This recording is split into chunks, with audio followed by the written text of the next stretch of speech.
Just a quick one before we dive in. I've just opened up 2 brand new ways to work with me. If you're an established beauty professional who's ready to increase your revenue, either in your clinic or by moving into the online mentoring and educational space, you can join me for a 2-month container where we build and validate your first online offer or your next big move. Or if you're ready to go all in, there is a 7-month private mentorship where we build, launch and scale your new revenue stream together. If you're not sure which one's right for you, I'm offering a handful of free business clarity calls, quick and powerful to map out your fastest path and to see which container fits best. Just DM me the word revenue on Instagram or check the link in the show notes and email me. Let's get into the episode.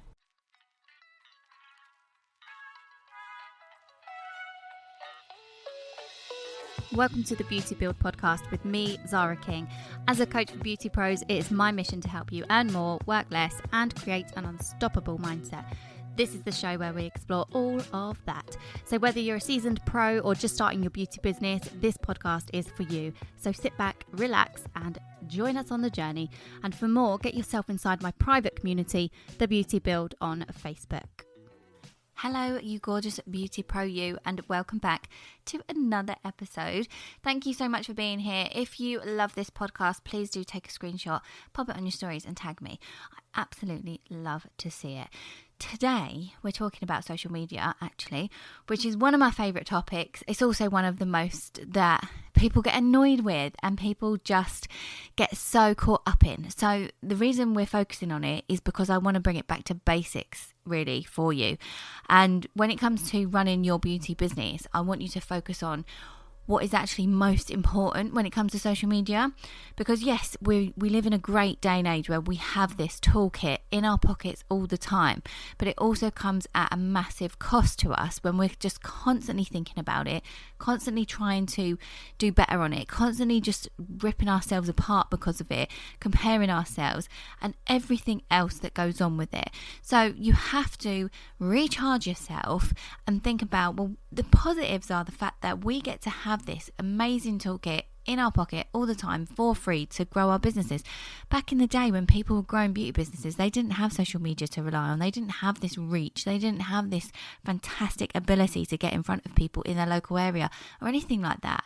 So I want you to recharge yourself and think about all the positives that outweigh any of the negatives firstly, and then let's bring it back to basics. That's what I want to do in this episode, because we know that creating content for social media is super important, but it can feel like a full-time job.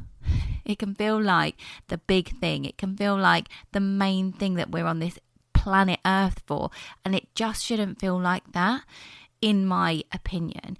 And when I'm helping self-employed beauty pros, whether they're mobile, renting a space in a salon, or from home, cabin in the garden, that kind of thing, they want to use their social media to get clients in the door. Their main priority is to serve their clients. They want to make money in their business, and the main revenue that comes through their business is from their clients that come in through to them and from retail that they sell to them. So if that is you, if that is what your utmost priority is, if you're focused on serving your clients to the best of your abilities, if you're not focusing on social media as trying to become an influencer, then this is the episode for you, because we're not focusing on things like vanity metrics. We're not doing that. It's not about getting to the hundreds of thousands of followers and the thousands and thousands of likes per post. I know that feels good. I know it must feel amazing for the people that are out there doing it. But if your goal is to get those clients in the door to pay you, and you want to use social media as a tool to help you do that in your business, you can absolutely do it without feeling all the guilt and all the stuff that comes along with it when you start comparing yourself and thinking that, you know, you've got to be on there all the time and you've got to be growing all the time. And when you treat it like the full-time job, basically, because it's not your full-time job. Your full-time job is actually seeing your clients, making them happy, making them feel good, and doing the services that you offer in your beauty business. So now that that's out of the way, I feel like I've just kind of shouted at you there and told you off. I don't know why. It's just something that I get a bit heated about, because it's just, I get it. I feel like I have to compare myself. So I think all of us can think about times when we've done that. So that's why I get so kind of into it, because I'm like, guys, you don't have to do that. Okay. So let's have a think about what is actually most important for you as a beauty business owner on social media, right? First of all, it is the message that you have, that you portray across social media, right? That is what's most important. Are you showing people what you stand for as a brand? That is literally the most important thing ever. Are you showing the people that you need to show what you stand for as a brand and what your USPs are? Who do you help? Why do you help them? Right? So that obviously ties in with people like your target audience, your ideal clients, the people that you want to serve. It ties in with knowing about their pains and desires. It ties into all of your, what do you know about their interests and the people that you actually want to work with? Who are they? What they like? Everything else when you think about your ideal clients. That's what that ties in with. But that is what it is the most important thing. Your message needs to be clear. And so if you're the type of person that's on a few different platforms, that has to be clear across all 3, 4, however many you're on, right? If you're on so many different ones, you have to have this message clear. It has to be optimized across all of the social media platforms. So in my opinion, I don't think you should be on loads. I think you should be dominating one with a really clear, strong message, attracting the clients into this place. That you should have this one place where you bring people into your world, as I like to call it, and then you take them, and once you've had a relationship build up with them, they become a client, and then we keep in touch with them, we nurture them via something different like email marketing. Or maybe you're not doing that in your business yet, and maybe you just nurture people through things like keeping in touch via text message and things like that, and that's absolutely fine. Doesn't matter how big or how small or how much technical bits and bobs you have going on in your business.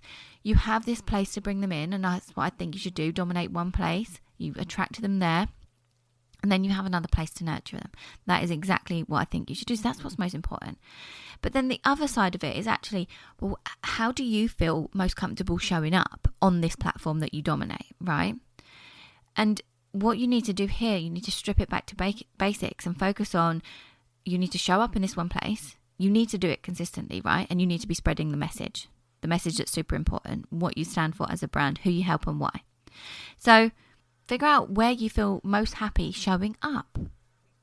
And then you get into the strategy. How do you want to show up? Are you really comfortable doing videos of yourself? Are you more comfortable doing videos using your voice? Are you more comfortable doing imagery? Are you more comfortable if you're doing videos but it's not of you, it's of something else completely? How do you want to utilize the platform's features? How do you want to utilize those things for your strategy? So that is when you get into strategy, and that's when you figure out what it looks like for you. But the most important thing, first of all, is what capacity do you actually have in your diary to work on social media? Because that is not the full-time job, okay? And you need to create content and post content, but you also need to engage and use your social media and have a strategy for growth. You need to be speaking to people and making relationships and connections. So what you need to do is think about, what kind of baseline can I create for myself? Because I have to do this consistently. It's one of the biggest key things that you'll hear over and over everywhere. Consistency is key on social media to grow and to stay present and to stay in front of people and to actually show up on the people's feeds that actually follow you, right? Because we know that Instagram, Facebook, these platforms, they're not showing everyone everything that you do.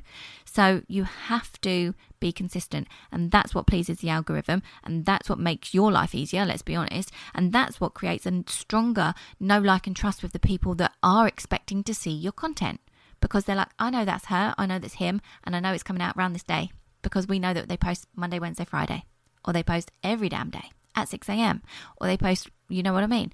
So also, when you actually get down into the baseline and what your capacity is and stick to that consistently, meaning you stick to the days that you post and you stick to this type of thing, the whole baseline that we're going to talk about, it looks better. It actually looks appealing. If you're using Instagram, for example, I'm thinking about the grid. If you're consistent, you can make sure that your feed is cohesive. And same with Facebook. If you're doing it on business pages and you're using personal pages to share things, or you're going, using that platform, it's going to look a lot more branded and a lot more cohesive if you know what you're doing, if you've got a baseline, and if it's similar to, if you have templates and things. And this is what we're going to get into. So content-wise, this is what I want to talk to you about. The basics, right?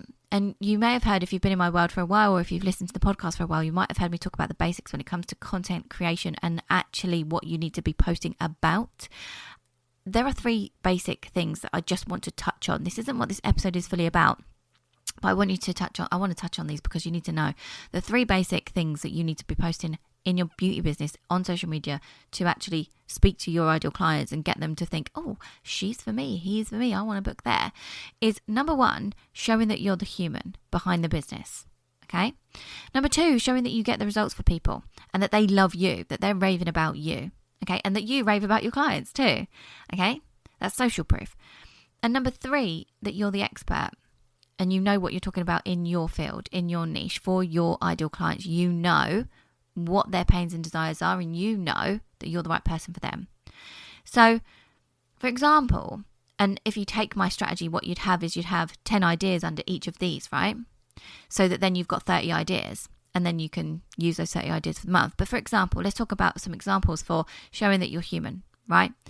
Now, this all has to relate to your ideal client. Like I say, it needs to be so that they are shown that you understand who they are and where they're at right now and where they want to be.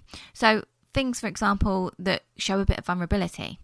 Okay, maybe it's about, maybe some of your USPs relate to mums. Maybe some of your USPs relate to people, women in business that work, full time and fast paced and really value time. Well, you could do a post talking about what your experience of that is, if it's a past version of you. And if you used to work in a corporate world, I'm talking about myself, let's be honest. I used to work in a corporate world. My ideal client was women that were working, and that's why I had later hours.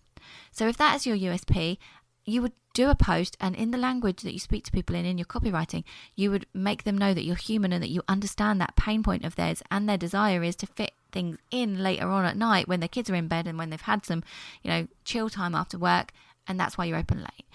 Those kind of things, behind the scenes kind of things to show that you're a human. As long as they all relate back to the ideal client and they connect with them and you're talking to them in every post that you do, that is going to be a very strong piece of content.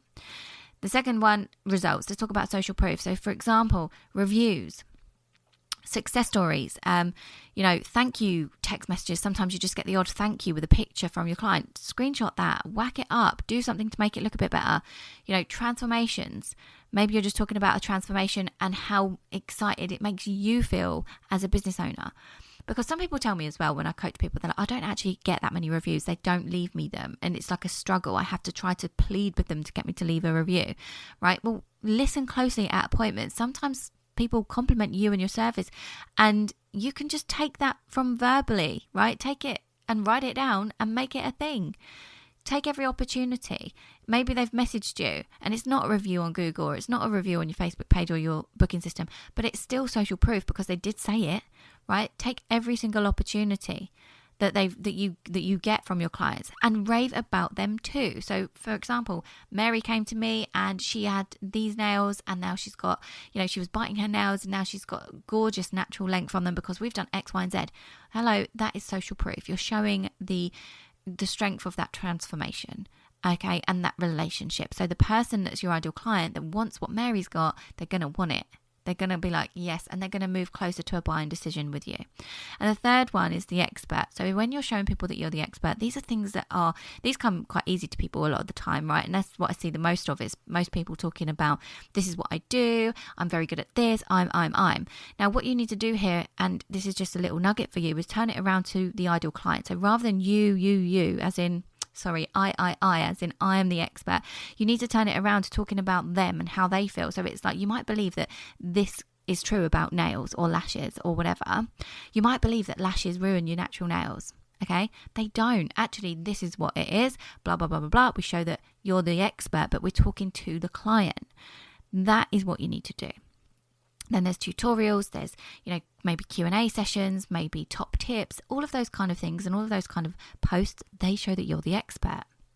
And when I'm talking about all of this, I'm talking about your copywriting. I'm talking about the language that you use to talk to your ideal clients when you're using social media as a tool to get them in the door.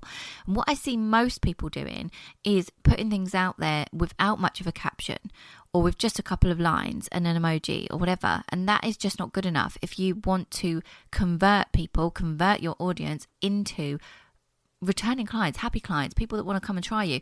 Now, if you reach out to me on socials after listening to this episode. There is a resource that I have that I made available for 24 hours, and I'll give it to you again. It's what I teach my one-to-one clients when it comes to bringing people into their world via social media and turning their audience into raving clients. If you want that, just message me on my socials. I'll link everything in the description so that you know how to contact me if you're new in my world.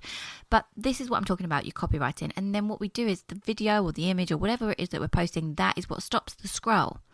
That has to be high quality. That has to be appealing aesthetically. So yes, that all needs to be high quality as well.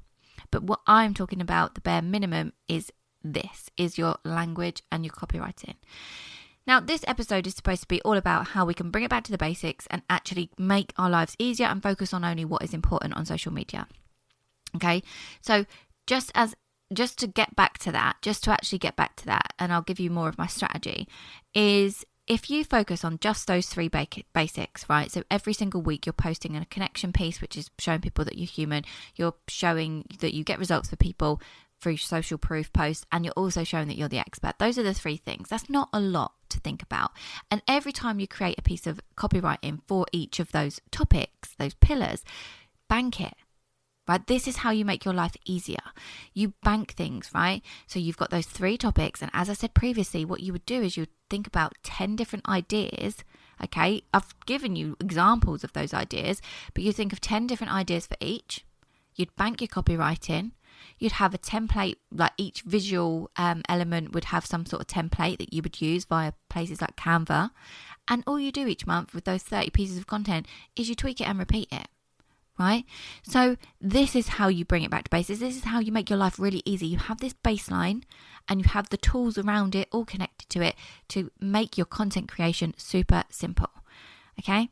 And the best thing you can do is like film everything when you're in this industry. It's about getting your camera out all the time, filming the services, taking the opportunity to capture as much as you can. And then it becomes a process of really documenting what you're doing rather than content creation over and over and over again. Once you've created some copywriting and you know your go-tos, once you've created some templates and you know what visually we want our videos to look like, and then we just upload the new footage, or then we just upload new imagery and we have branding on top of it. Once we do that, it just makes our life so much easier because you have things like Canva, like I mentioned, and they're free. You can pay for Pro. It's brilliant, but you don't have to. And then you tweak and repeat each month. And what you do is you then throw in different piece of content like lives maybe once a week, or you throw in some different bits and bobs about the business. If there's a business update, of course those type of things can come in and around those pillars, but you go back to that baseline and you focus on what's most important, which is actually connecting with your audience and shouting about your message, making that message known through your language, copywriting, and page optimization. So everywhere on your page needs to be optimized to be talking about what it is that you do, who you help, and why. Right? USPs. What's the brand message? That is what's most important. So think about it. What is your baseline? I want you to literally think about it right now. Grab a notepad and pen and think about what is the baseline that I'm doing? How can I show up consistently? Because for you, it might look like 4 times a week, 5 times a week. Great. Other people are trying to show up every single day. So simplify as much as you possibly can. Get those templates made. Get a bit of copywriting under your belt for each pillar. Get those 10 ideas under each pillar and get going with this type of strategy so that it really does help you out. Get that pen and paper out, go for it, and think about it. Because you want something to always come back to when times feel a bit difficult. If you are that person that's trying to show up every single day, and I mean, if you're looking to grow quickly on any platform, it is ideal to show up every single day, but it's not practical for most people running a business on their own. If you're a self-employed beauty pro, like I was, literally back-to-back beauty clients while my kids are at school. Then I go and collect the kids. Then they've got a swimming class. Then I've got to bring them back and do dinner. Where am I fitting in all my social media? When? Okay, really late at night so I don't get to spend any time with my partner, or on the weekend so that I'm on my phone when I'm around my kids, or whatever. So if you are that person that has that guilt, has that kind of stress about social media, you're making it feel like the full-time job, bring it back a bit. Bring it back. You cannot be a slave to social media always. You just cannot do it. So I really hope this episode has helped you out. I really hope that you take something from it and that you get that notepad and pen out and you start going with it, and reach out to me on socials and let me know how you feel about it. But for now, I shall leave it there and I will see you on the next one. Thank you so much for tuning in. I hope you enjoyed today's episode and gained valuable insights that will help you in your beauty business and life. If you did, please take a screenshot and tag me in your stories. If you've got any questions or comments, please feel free to reach out to me on any of my socials. The links are always in the descriptions. And don't forget to subscribe to the podcast and leave us a review. Your feedback helps us improve and bring you more and more great content. Until next time, keep building that business.